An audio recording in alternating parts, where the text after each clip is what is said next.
안녕하세요, 예비 부모님들. 오늘은 우리 아이를 위한 첫 번째 선물, 바로 태아보험에 대해 쏙 시원하게 풀어드릴게요.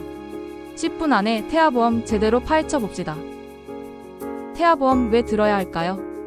혹시 설마 우리 아이는 괜찮겠지? 라고 생각하고 계신가요? 물론 건강하게 태어나는 게 가장 중요하지만 혹시 모를 상황에 대비하는 것도 부모의 역할이죠.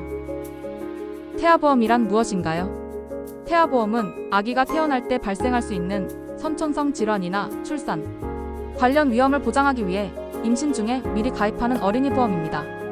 정확히 말하면 태아보험이라는 별도의 상품이 있는 것이 아니라 일반 어린이 보험에 태아특약을 추가하여 가입하는 형태입니다. 이 특약을 통해 출생 전후에 발생할 수 있는 특정 위험들을 보장받을 수 있습니다. 태아보험은 임신 중에 발생할 수 있는 선천성 질환, 저체중아, 신생아 질병부터 시작해서 아이가 자라면서 겪을 수 있는 각종 사고와 질병까지 보장해주는 든든한 보험이에요. 쉽게 말해 예상치 못한 병원비 걱정 없이 아이에게 필요한 치료를 마음껏 해줄 수 있다는 거죠. 가입 시기 언제가 좋을까요? 가입 시기는 딱 정해진 건 아니지만 임신 12주에서 22주 사이가 가장 좋아요. 특히 1차 기형아 검사 이전에 가입하는 게 좋은데요. 혹시라도 검사 결과가 좋지 않더라도 태아보험 가입에는 문제가 없도록 미리 준비하는 거죠. 22주가 지나면 일부 특약 가입이 제한될 수 있으니 서두르는 게 좋겠죠. 태아보험은 크게 태아 때의 위험 보장과 출생 후 성장기의 위험 보장으로 나눌 수 있습니다. 1. 태아 및 출산 시 위험 보장 태아특약. 태아보험의 핵심적인 보장 내용으로 출생 후 어린이 보험으로 가입할 경우 보장받을 수 없는 항목들입니다.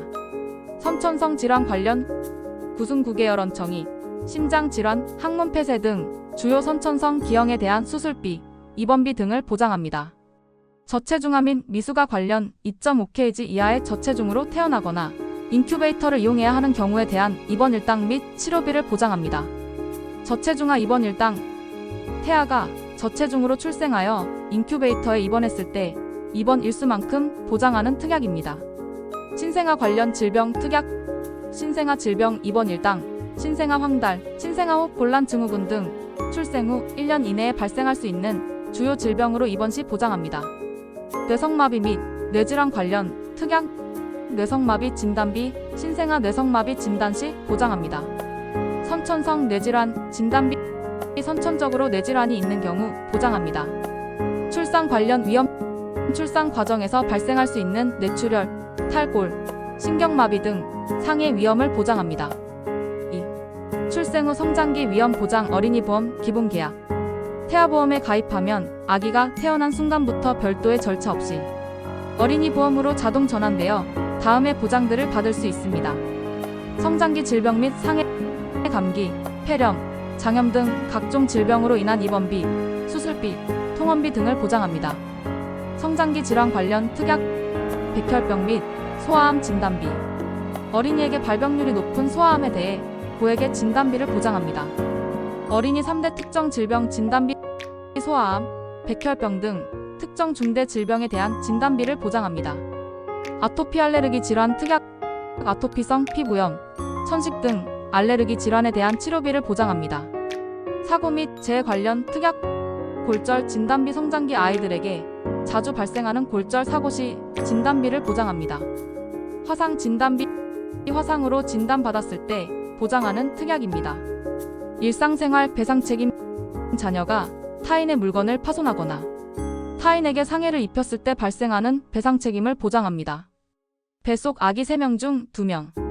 2018년 상위 5개 보험사 삼성화재, 현대해상, DB손해보험, KB손해보험, 메리츠화재의 자료를 종합한 결과 뱃속 아기 3명 중 2명 66.6%가 이미 어린이 보험에 가입한 것으로 나타났습니다.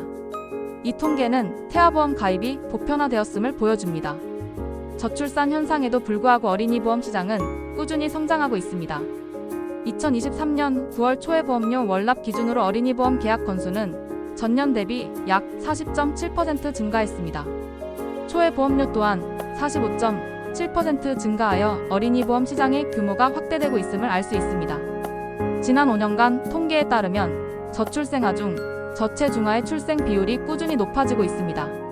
이는 태아보험의 저체중아 출생 담보 등 관련 특약의 중요성을 보여주는 통계입니다. 출생 전후기 사망자 수 2016년 통계청 자료에 따르면 출생 전후기 사망자 수 임신 28주 이상 태아 사망 및 생후 7일 미만 신생아 사망은 총 1,132명이었습니다. 성별로는 남아가 52.3%로 여아 42.2%보다 높게 나타났습니다. 이러한 통계 자료는 태아보험이 단순한 선택이 아닌 출산과 육아 과정에서 발생할 수 있는 여러 위험에 대비하는 필수적인 보험 상품으로 자리 잡았음을 보여줍니다. 특히 저체중아 출산율 증가 등 최근의 출생 트렌드를 고려할 때 태아보험의 필요성이 더욱 커지고 있습니다. 오늘 영상이 여러분의 합리적인 선택에 도움이 되었기를 바랍니다. 더 궁금한 점이 있으시다면 언제든 편하게 문의해주세요. 다음에도 유익한 정보로 돌아올게요. 감사합니다.